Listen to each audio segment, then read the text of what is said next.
Let's talk about Philly. Let's talk. Do we start with the good, the bad, or the ugly first? Because if we start with the good, we talking about the rookie Edgecombe.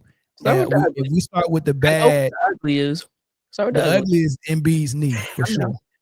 Wait, hold on. I thought the ugly was going to be PG not being able to suit up for the first game. Oh no, that's the bad. No, that's the typical. That's the bad. No, they said that a while ago he wasn't suiting up for the first game.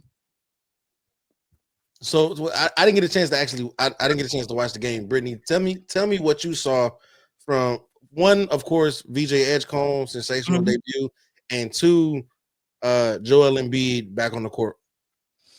I mean, well, I guess the good thing is Joel Embiid is back on the court, right? That's is that good though? Plus, for defense purposes, regardless he can't jump. Hold on, Mel. Regardless of how, that's not what I mean. Regardless how good or bad or indifferent we want to feel about Embiid offensively, when you got a team, they're going to be mindful of Embiid on the court. So it opens up everything else it creates easier shots for everybody else, right? Even if he's just standing there in the middle, teams are going to be worried about him regardless. He played 20 minutes, which was minutes restrictions. I'm trying to not be Philly here and be kind.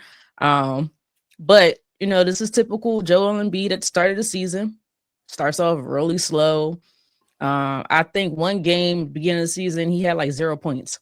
So for me, this is typical.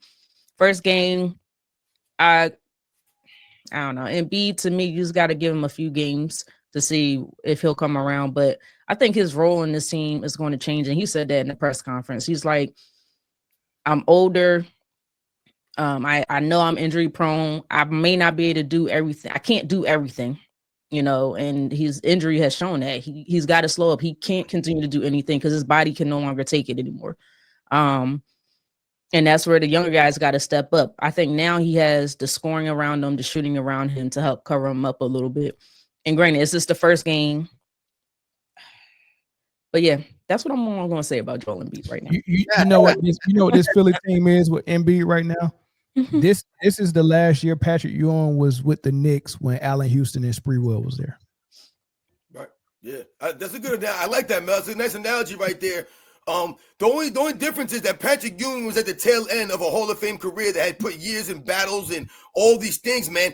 Embiid don't have that under his belt. He don't have all the battles against Michael Jordan or battles against these guys in the playoffs. He don't got none under his belt. He just hurt, because of, it's unfortunate for Joel Embiid, but I'll be honest. I think Joel Embiid has two options here. He either needs to retire or he needs to be like a designated hitter type of person. I think he only played like 20 minutes that night. And I think he can play like 25 minutes.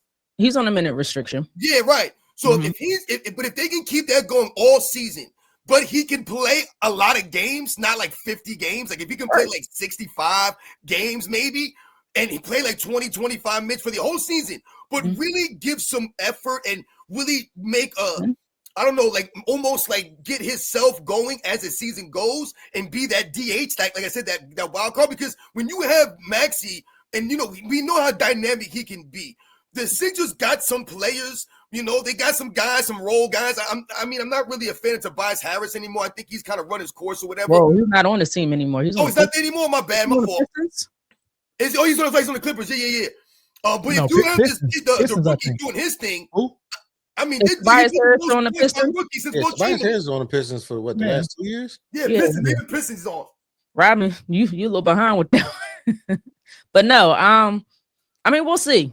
I want to see, because what I think he did better in the preseason game they played. He was jumping a little bit more, so we'll see. That kind of puzzled me, because I was like, the footage I seen of that, they released some footage of them at practice, and I text everybody in the group chat, remember, and I was like, I was excited how he looked. He didn't even have no knee braces on, and he looked pretty good the way he was running and moving.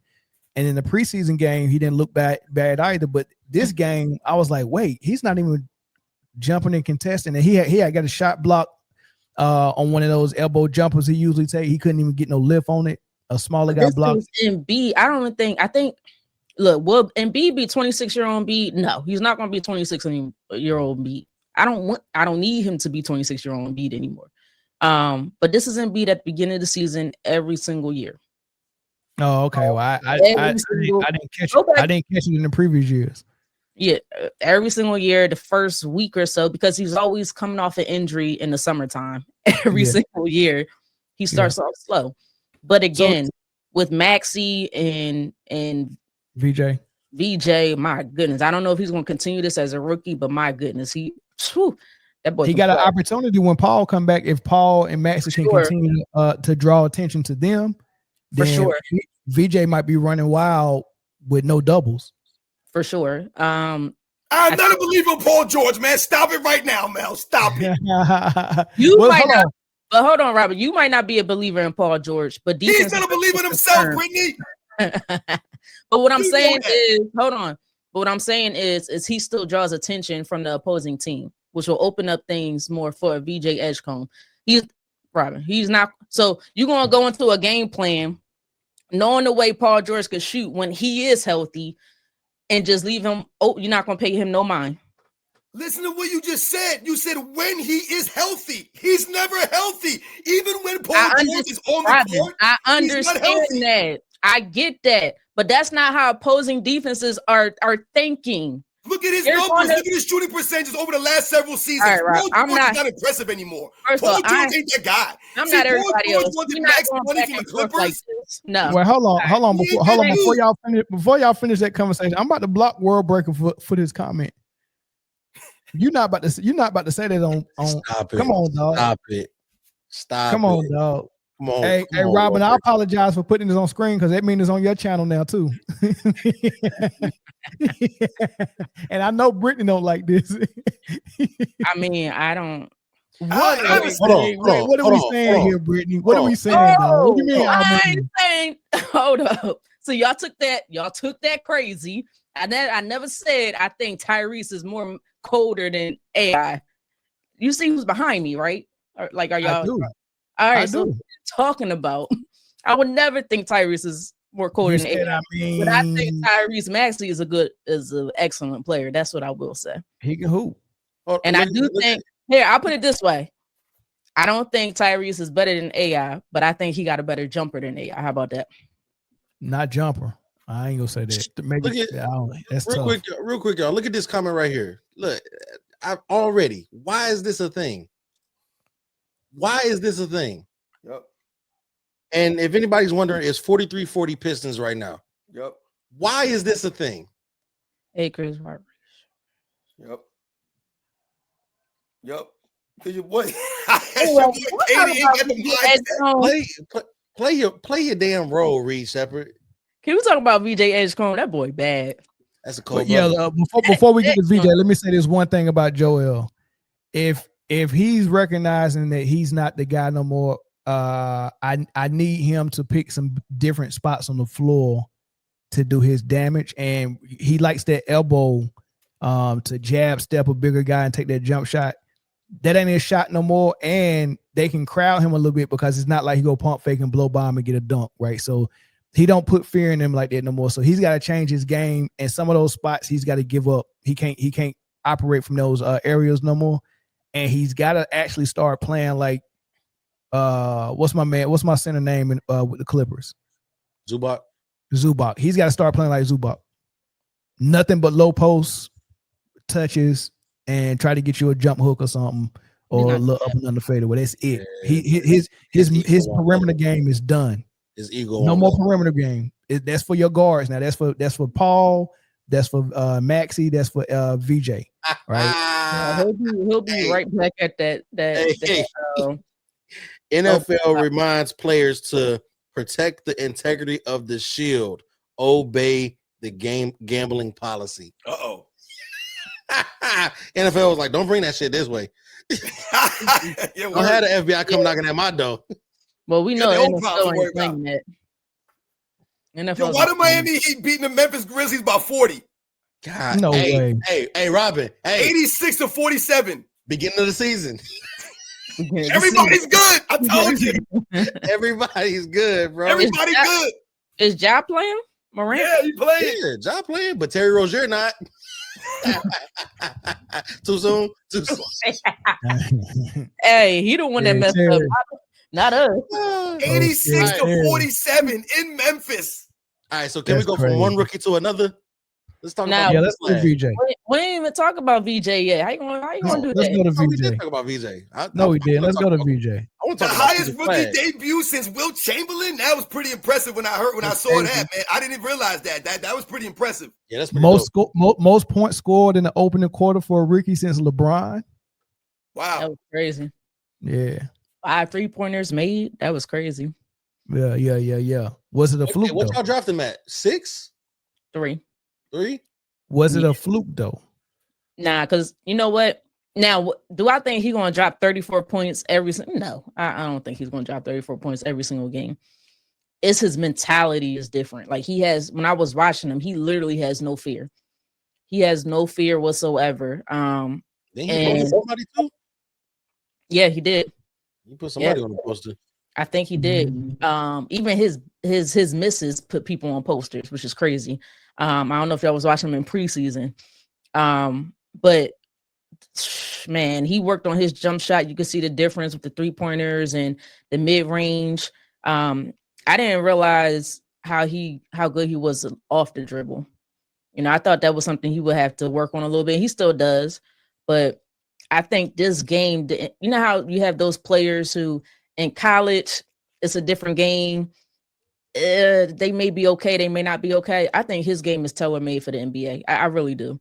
You know, and he's aggressive on the defensive end. He don't care who's he going up against, and he has this thing, I don't want to lose, and he'll shout it. So, him scoring on all 3 levels, it really showed me something. Does he have some things to work on? Absolutely, especially in crunch time. You got VJ. You got to make those 2 free throws. You got a little bit too tight. That's why they almost blew it with that. Right, almost blew it. But you're a rookie, you get a pass. But the VJ is different. His athleticism is off the charts, but there's still some things he got to work on. I like him a whole lot. His drive and his mentality, and you know how he played with speed and power, and play at the rim. He reminds me of a young D Wade when he was running wild. Here's the only thing I don't like about it. The only thing, I don't think his 3-point shot is a finished product yet. It's some stuff in his mechanics I don't like. So I don't know if he's gonna be a streaky shooter or what. You know what I mean? That's one thing. And the other thing is they got him listed at 6'4". I don't know if he's 6'4" for real. He looks kind of small to me, and his wingspan looks small as well. So he looked like he in a point guard body. He just got some hops. So if he was like a legit 6'5", 6'6", we would be talking about him like Anthony Edwards almost, when he was a rookie. But we'll see. We'll see if that affect him. I like how you guys brought up his mentality. Because I think, especially with Britne, what you were talking about, I heard a couple of interviews with him and the things that he was saying in the interviews. And like you mentioned, his drive, the mindset, like you said, he's not afraid. Like, I liked that because, like you mentioned, Britne, he's not going to do this every night. He's not going to he's a rookie, man. He's going to be up and down. There's going to be some inconsistencies to his play as far as the stats go. But if his mindset is there, that's what he's going to need to be consistent and have an impact and be a contributor for a 76ers organization, down the road, man. Yeah. So look, y'all still got Jared McCain coming back this season from injury, and he was a phenomenal rookie before he went down with the ACL. So you got Maxey at the point, Edgecombe at the 2, Paul George gonna be coming back at the 3. So I guess this solidifies that Jared McCain gonna be coming off the bench. We're gonna see. I don't know. Because I think Jared McCain, the way that VJ Edgecombe has played in the first game, and even when I watched him in the offseason as well, and defensively, Jared McCain don't really have much defense, and I think that's important. You all right? Tensing up? Good. You're about to throw a punch. You all right? Who me? You sitting there like, yeah, you like I did. Yeah. Oh, I ain't no. I didn't realize I did that, but I just seen Simon's power to the rim, and I must have been acting it out. I didn't even know I did that. So I Oh, did I wow. do that for you? Because Yeah, you Simon did. just did that. Okay, Oh. okay, yeah, I must have. But now let me get back to my point before I forget it, because I'm about to forget it. I think with the way VJ Edgecombe played, and I'm a little bit more shocked on the offensive ability. I didn't know it was there yet. Like you said, man, I still think he has to develop that just a little bit more, and he will because he works really hard. But his defense, the defensive effort, he moves his feet. He could get the steals because of his athleticism. He could get blocks and things like that. That's there. So I believe that's why he's cemented as that starter. Jared McKing, I think he would be great coming off the bench purely because of his jump shot. And even then, you might go small ball. And when you go small ball, you could probably push maybe Jared plays I think he has the ability to play point guard, and then that'll push Maxey probably to the 2, and then Edgecombe because of his defensive ability to the 3. So I think you're gonna play with that. And then you got Quentin Grimes, who I think is a good coming off the bench type of player as well. So yeah, Now that's gonna be interesting. If Joel Embiid can get anywhere close to 85, 90%, you know, of his old self with a small ball lineup with Paul George at the 4 and those 3 other guards. Yeah, that's gonna be hell. That's gonna be hell.